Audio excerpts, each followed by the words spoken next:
నేను ఈ స్టేజ్‌లో ఉండడానికి కారణం ఎవరంటే తెలిస్తే మాత్రం ప్రతి ఒక్కరు కూడా ఖచ్చితంగా షాక్ అవుతారు అంటూ సుడిగాలి సుధీర్ చెప్పిన మాటలకి ప్రతి ఒక్క అభిమానులంతా కూడా ఎంతగానో కంగు తిన్నట్లుగా తెలుస్తోంది. ఇక మనందరికీ తెలిసిందే కదా, సుడిగాలి సుధీర్ బుల్లితెరపై తనకంటూ ఒక మంచి స్టార్డమ్‌ని సంపాదించుకొని ప్రస్తుతానికి వెండితెరపై కూడా ఎంతో మంచి అవకాశాలతో ముందుకు దూసుకువెళ్ళిపోతున్న నెంబర్ 1 వ్యక్తి అని చెప్పడంలో ఎలాంటి సందేహం లేదు.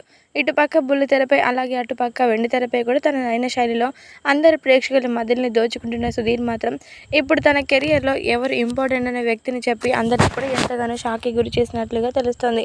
మరి ఈరోజు మాత్రం నేను ఇలా స్టేజ్‌లో ఉండడానికి గల కారణం ఎవరంటే అంటూ సుధీర్ అయితే ఆ వ్యక్తి గురించి చెప్తూ ఎంతగానో ఎమోషనల్ అయిపోయినట్లుగా తెలుస్తుంది. మరి ఆ వ్యక్తి మరెవరో కాదు, మెగాస్టార్ చిరంజీవి గారి తమ్ముడైన నాగబాబు గారు.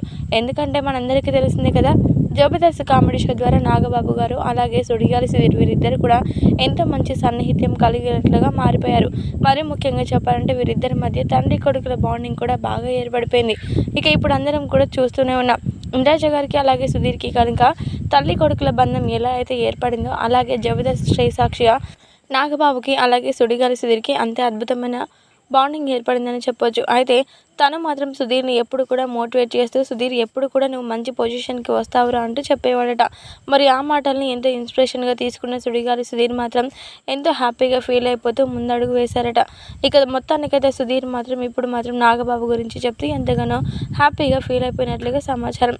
ఇక మొత్తానికైతే నేనైతే ఈరోజు ఈ స్టేజ్లో ఉండడానికి గల కారణం నేను డాడీ అంటూ ఎంతో ఆప్యాయతంగా పిలుచుకున్న నాగబాబు గారు అంటూ సుధీర్ అయితే అతని గురించి చెప్తూ చాలా హ్యాపీగా ఫీల్ అయిపోయినట్లుగా సమాచారం అయితే వస్తుంది.